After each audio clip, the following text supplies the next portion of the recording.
गुज़िश्ता बरस मई में होने वाले पहलगाम हमले के बाद इंडिया और पाकिस्तान के दरमियान न सिर्फ कशीदगी बढ़ी है बल्कि पानी का मामला भी काफ़ी मुतनाज़ा रहा है। इंडिया ने कहा है कि वो सिंध तास माहिदे को मुस्तरद कर रहा है, जिसकी पाकिस्तान ने सख्त अल्फाज में मजम्मत की। अब इंडिया ने दरिया चनाब पर एक नए हाइड्रो प्रोजेक्ट की मंजूरी देकर एक बार फिर इस तनाज़े को हवा दी है। ये हाइड्रो प्रोजेक्ट क्या है और किस तरह ये 1960 के सिंध तास माहिदे की खिलाफ वर्जी करता है? मैं हूं गज़नफर हैदर और ये आज हमारे BBC न्यूज़ उर्दू के प्रोग्राम जहानुमा की टॉप स्टोरी है। इसके अलावा प्रोग्राम में देखिएगा पूरी दुनिया में शदीद सर्दी, जिसके असरात पहले से ज्यादा सख्त क्यों हैं? क्या ये क्लाइमेट चेंज है या कुछ और? स्विट्जरलैंड में नए साल के मौके पर एक स्की रिजॉर्ट के शराब खाने में आतिशज़दगी से हलाक होने वालों की तादाद 40 जबकि 115 जख्मी। हलाक होने वालों की शनाख्त और हादसे की तफ्तीश का अमल जारी। इंडिया ने गुज़िश्ता हफ्ते अपने ज़ेर इंतज़ाम जम्मू कश्मीर में वाक़ दरिया चनाब पर एक नए हाइड्रो पावर प्रोजेक्ट की मंजूरी दी है। इस हाइड्रो पावर प्रोजेक्ट की मंजूरी वज़ारत माहौलियात के एक पैनल ने दी है। इस प्रोजेक्ट को दुलहस्ती स्टेज 2 पावर प्रोजेक्ट का नाम दिया गया है। ये प्रोजेक्ट क्यों मुतनाज़ा है और इससे इंडिया और पाकिस्तान के दरमियान पानी की तकसीम के मामले पर ताल्लुकात मज़ीद कशीदा कैसे हो सकते हैं, इस पर बात करेंगे कुछ देर बाद। लेकिन पहले दिल्ली से शकील अख्तर इस प्रोजेक्ट की तफसीलात बता रहे हैं।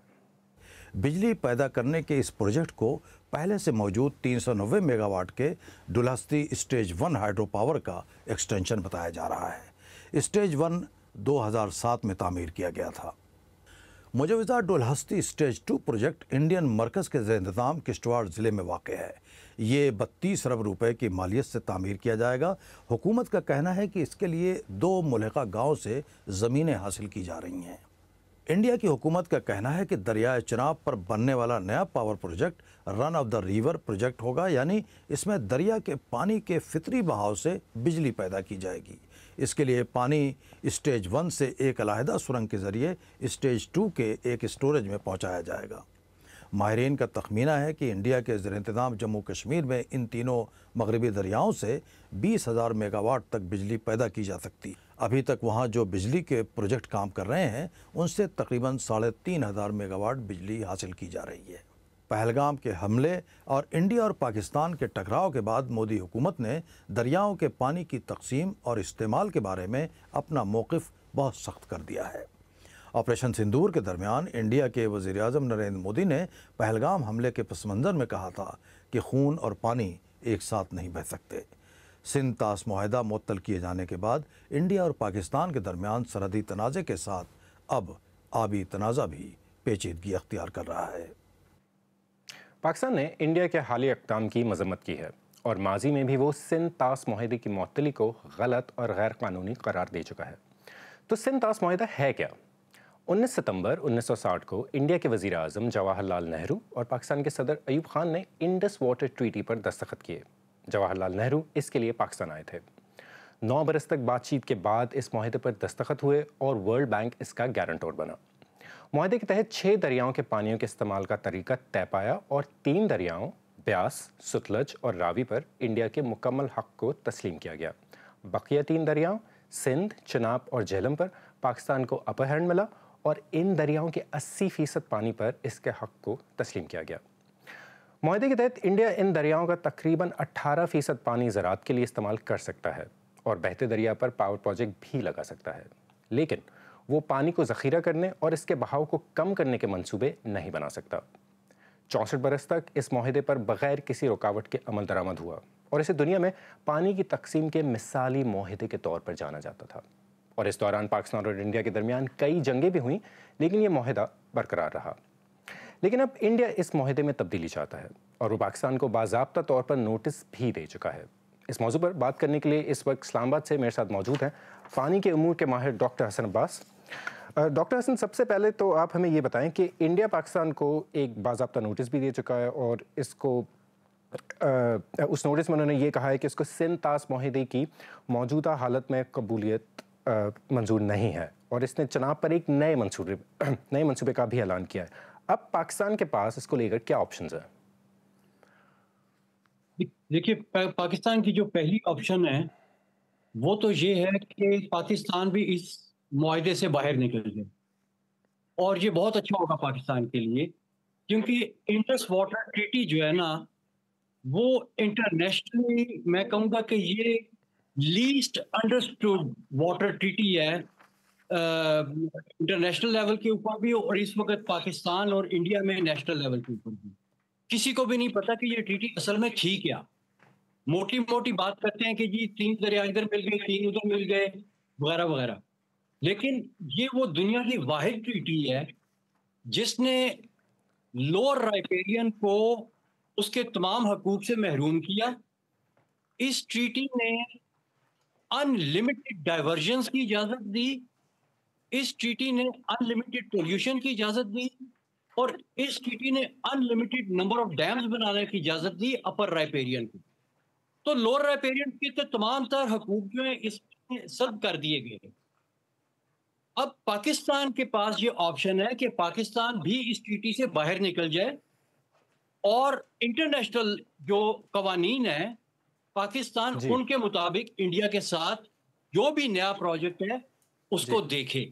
जी क्योंकि अभी जो लेटेस्ट जी अपडेट आई है हेल्सिंकी रूल्स के ऊपर जो कि बर्लिन रूल्स हैं, और इंटरनेशनल लॉ एसोसिएशन ने उसकी मंजूरी दी है, उसके मुताबिक किसी किस्म का भी शेयर्ड वाटर के ऊपर जो प्रोजेक्ट है वो ट्रांसपेरेंट होना चाहिए, उसमें ह्यूमन राइट्स का ख्याल करना चाहिए, उसमें जो है वो बाकी जो आपके हैं ह्यूमन राइट्स, एनवायरनमेंट, उन सारी चीज़ों का ख्याल करना है। तो जी पाकिस्तान के पास बहुत अच्छी ऑप्शंस हैं कि लीगली पाकिस्तान इंटरनेशनल फोरम्स जी के ऊपर जाए और अपने उन हकूक को दोबारा जो है वो मांगे जो जी उसने Indus water doctor treaty Hasan में अब्बास, जिनसे थैंक वो यू सो मच दस्तबरदार हो गया। जी। हमसे बात करने का बहुत बहुत शुक्रिया। दुनिया भर में मौसम सरमा के असरात मुख्तलिफ खित्तों में शिद्दत इख्तियार कर रहे हैं। आज का ट्रेंडिंग सेगमेंट भी इसी बारे में है।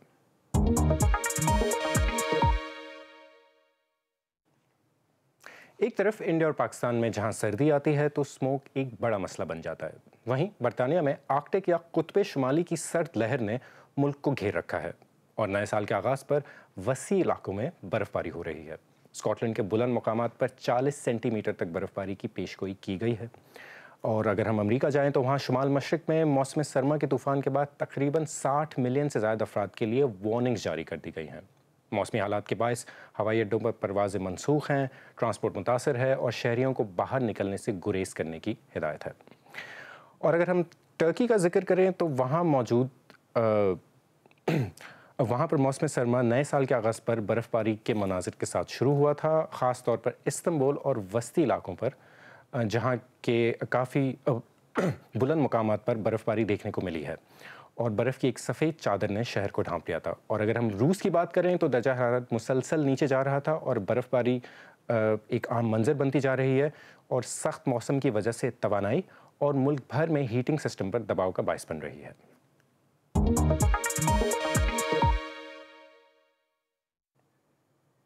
स्विट्ज़रलैंड के एक बार में लगने वाली आग के तकरीबन 48 घंटे बाद मुतासरीन की तलाश जारी है और लवाकिन को शनाख्त के लिए लंबे अरसे का इंतज़ार करना पड़ रहा है।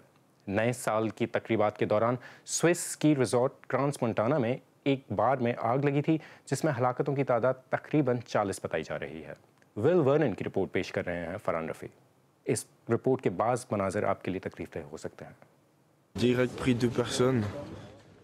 उनके हाथ खून से लथपथ थे, उनके हाथों पर जल्द नहीं थी। मैं कुछ नहीं कर सका। वो ना पानी पी सकते थे और ना फ़ोन का जवाब दे सकते थे। ये एक बहुत खौफनाक मंजर था। ऐसा लग रहा था जैसे वो मरने वाले हों। ये बिल्कुल जंग के मैदान जैसा मंजर था। ये सोग में डूबे हुए स्विट्जरलैंड के उस टाउन के मनाजिर हैं जहाँ ये हादसा पेश आया। मैंने अपने एक दोस्त को देखा और फिर हमें आग दिखाई दी तो हम फौरन वापस ऊपर भागे। मैंने अपने दोस्त का हाथ पकड़ा। मैं तो सीढ़ियों पर चढ़ गई लेकिन उसका हाथ छूट गया। अब सिर्फ उसका फोन बज रहा है। अब वो मेरे फोन का जवाब नहीं दे रहा। अब तवज्जो इस बात पर है कि ये सानिया कैसे पेश आया। पुलिस का कहना है कि क्रिमिनल इन्वेस्टिगेशंस जारी हैं, ताहम किसी किस्म की दहशतगर्दी को रोल आउट कर दिया गया है। एक बात ये कही जा रही है कि आग चिंगारियों से लगी, ऐसी चिंगारियां जो बार की 2024 की इस प्रमोशनल वीडियो में देखी जा सकती हैं।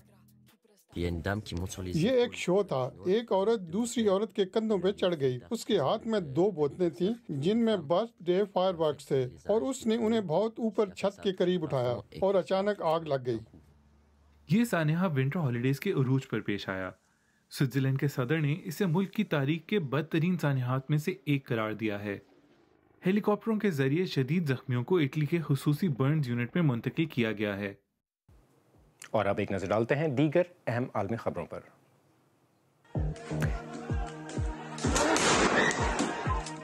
ईरान ने अमरीकी सदर डोनाल्ड ट्रंप के बयान पर रद्द-ए-अमल देते हुए इसे अमरीका की जानिब से ईरान के अंदरूनी मामलात में बराह रास्त मुदाखलत करार दिया है। वाज़ेह है कि सदर ट्रंप ने कहा था कि अगर ईरान पुरअमन मुजाहिरीन को हलाक करता है तो वो उनकी मदद के लिए आगे आएंगे। ईरान में महंगाई के खिलाफ बड़े पैमाने पर एहतजाज हुए हैं और बाज़ हलाकतें भी हुई हैं। चीन ने ताइवान के इर्द गिर्द की जाने वाली अपनी 2 रोज़ा फौजी मशकों का दिफा करते हुए इन्हें जायज़ करार दिया है। चीन की वजारत दिफा ने खबरदार किया है कि कोई भी ममालिक ताइवान की आज़ादी के हामियों की हिमायत करके कशीदगी को हवा ना दें। ये बयान एक ऐसे वक्त में सामने आया है जब वाशिंगटन ने बीजिंग पर जोर दिया है कि वो जजीरे पर अपना दबाव बढ़ाना कम करे। एक मिनट के लिए सोचें कि एक फैक्ट्री खला में उड़ रही हो, जैसे हवा में हो, और तो ये कैसा लगेगा आपको? ये बात वैसे तो साइंस फिक्शन लगती है, लेकिन बरतानिया के शहर कार्डिफ में कायम एक कंपनी दुनिया की पहली परवास करने वाली फैक्ट्री खला में भेजने की तैयारी कर रही है। स्पेस फोर्ज नामी इस कंपनी का मंसूबा खला में सेमीकंडक्टर्स तैयार करना है, वो बुनियादी अज्जा जो तकरीबन तमाम जदीद इलेक्ट्रॉनिक आलात में इस्तेमाल होते हैं। ये फैक्ट्री एक माइक्रोवेव ओवन जितनी छोटी है। इस बारे में आपको रेबेका मोरेल की रिपोर्ट दिखाते हैं, जिसे पेश कर रही हैं आलिया नास्की। कैलिफोर्निया से एक रॉकेट खला की जानिब रवाना हुआ। इसमें एक ऐसा सैटेलाइट है जो बिल्कुल मुख्तलिफ है।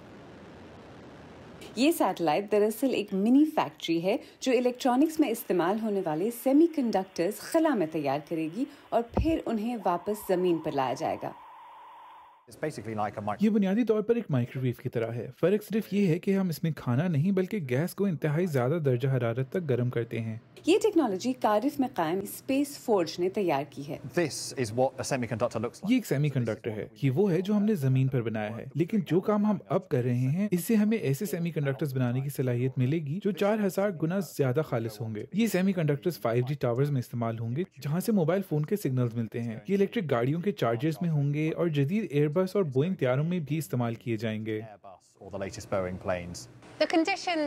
खला में मौजूद हालात सेमीकंडक्टर्स के लिए दरकार मवाद बनाने के लिए इंतहाई मौजूद हैं। जमीन पर कशिश सक़ल की वजह से एटम्स का दुरुस्त अंदाज में जुड़ना मुश्किल हो जाता है, लेकिन खला में जहां वजन नहीं होता, एटम्स एक मुकम्मल 3D स्ट्रक्चर बना सकते हैं। जमीन के माहौल में मौजूद आलूदगी भी मवाद में मिलावट का बायस बनती है, जबकि स्पेस के वैक्यूम में ऐसा नहीं होता।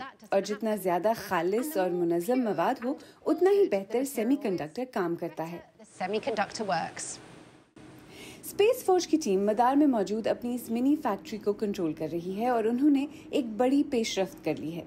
वो फैक्ट्री की भट्टी को फाल करके इसे 1000 डिग्री सेंटीग्रेड तक गर्म करने में कामयाब हो गए हैं। This is so important because it's one of the core ingredients. ये इसलिए बेहद अहम है क्योंकि ये हमारे खला में मैन्युफैक्चरिंग के अमल का एक बुनियादी जुज़्व है। इस सलाहियत का अमली मुज़ाहिरा करना वाकई एक बड़ी कामयाबी है। It's amazing. ये तो महज आगाज है। अगला मरहला एक बड़े सैटेलाइट की तैयारी है जो 10,000 चिप्स के लिए सेमीकंडक्टर मवाद तैयार कर सकेगा। इस टेक्नोलॉजी को साबित करके ये एक ऐसे माशी तौर पर काबिल अमल निज़ाम की राह हमवार करता है जिसमें अशिया खला में तैयार होकर ज़मीन पर वापस लाई जा सकें और पूरी इंसानियत को फ़ायदा पहुंचा सकें। ये वाकई बहुत एक्साइटिंग है। ताहम स्पेस फोर्ज को अभी कई चैलेंजेस का सामना है, जिनमें सबसे अहम ये जांचना शामिल है कि तैयार शुदा मवाद को बहिफाजत जमीन पर कैसे वापस लाया जाए। लेकिन उम्मीद यही है कि ये खलाई दौर के लिए एक नए सनती इनकलाब की बुनियाद साबित हो सकता है। चीन का सबसे अहम त्यौहार चाइनीज़ न्यू ईयर यानी चीनी नया साल करीब आ रहा है। मुल्क के शुमाल में एक गांव के लोग लाखों लोगों के लिए रवायती सुर्ख लालटेनें तैयार कर रहे हैं। ये लालटेनें उम्मीद और खुशकिस्मती की सकाफती अलामत है और ये चीनी नए साल के 15वें दिन मनाए जाने वाले लैंटर्न फेस्टिवल के लिए तैयार की जाती हैं, जो चीनी नए साल की तकरीबात का इख्तितामी जश्न होता है। स्टीवन मैकडॉनल्ड की रिपोर्ट पेश कर रहे हैं एहसन महमूद। तंटू में आप जहां भी जाएं लालटेनें बनती नजर आती हैं और यहां कोई नहीं जानता कि ये हुनर यहां कितनी सदियों पहले शुरू हुआ था। लेकिन अगर आप यहां हेबाई सूबे के करीब पैदा हुए हैं तो आप हर जगह इनको देखेंगे। जब आप अपने घर वालों को ये काम रोज करते देखते हैं तो आप बहुत जल्द ये सीख जाते हैं।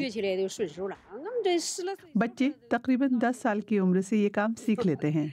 तंटू के लोग मकई और दूसरी फसलें उगाते हैं, लेकिन जब वो खेतों में नहीं होते इस अपने कारोबार को चला रहे होते हैं। चूँकि चीन का अपना त्यौहार करीब है इसलिए मांग बहुत ज़्यादा है और वो चीनी नए साल के ऑर्डर्स पूरे करने के लिए तेज़ी से काम कर रहे हैं। हम आसानी से 20 मीटर तक ऊंची लालटेनें बना सकते हैं। 72 साला बाईजान पिंग ने हमें बताया कि इन्होंने अपनी जवानी में ही कारपेंट्री छोड़कर लालटेनें बनाना शुरू कर दी थीं क्योंकि इसमें कमाई ज़्यादा है। मैंने पूछा कि वो अपनी ज़िंदगी को इस काम के नाम करने के बारे में क्या सोचते हैं। यकीनन मुझे अपने काम पर फख्र है। हमारी लालटेनें बैरून मुल्क भी भेजी जाती हैं। चीन में बड़ी फैक्ट्रियों में लालटेनें बनती हैं, लेकिन हमें बताया गया है कि वो मुख्तलिफ डिज़ाइंस के ऑर्डर्स को इस तरह नहीं बना पाते जैसे ये गाँव वाले। ये हैरत अंगेज है कि आज के दौर में जब हाई टेक प्रोडक्शन कंपनियां और रोबोटिक्स मौजूद हैं, चीन में ये लालटेनें अब भी हाथ से बनाई जाती हैं। दूसरी अहम बात यह है कि नस्ल दर नस्ल एक ही काम करने वाले ये छोटे ख़ानदानी कारोबार अब भी मार्केट पर मजबूत गिरफ्त रखते हैं। मकामी लोग कहते हैं कि नई नस्ल के बाज़ बच्चे इस पेशे को अपनाना नहीं चाहते, इसलिए मुमकिन है कि मॉडर्न कंपनियों का कंट्रोल बढ़ जाए। लेकिन फ़िलहाल तो पूरे चीन को यही गांव लालटेनें फराहम करता है जो अपनी एक अहम सकाफ़ती अलामत को ज़िंदा रखे हुए है। आज BBC न्यूज़ उर्दू के प्रोग्राम जहानुमा में बस इतना ही। गज़न फैदर को अब इजाज़त दें, पीर को फिर मुलाकात होगी।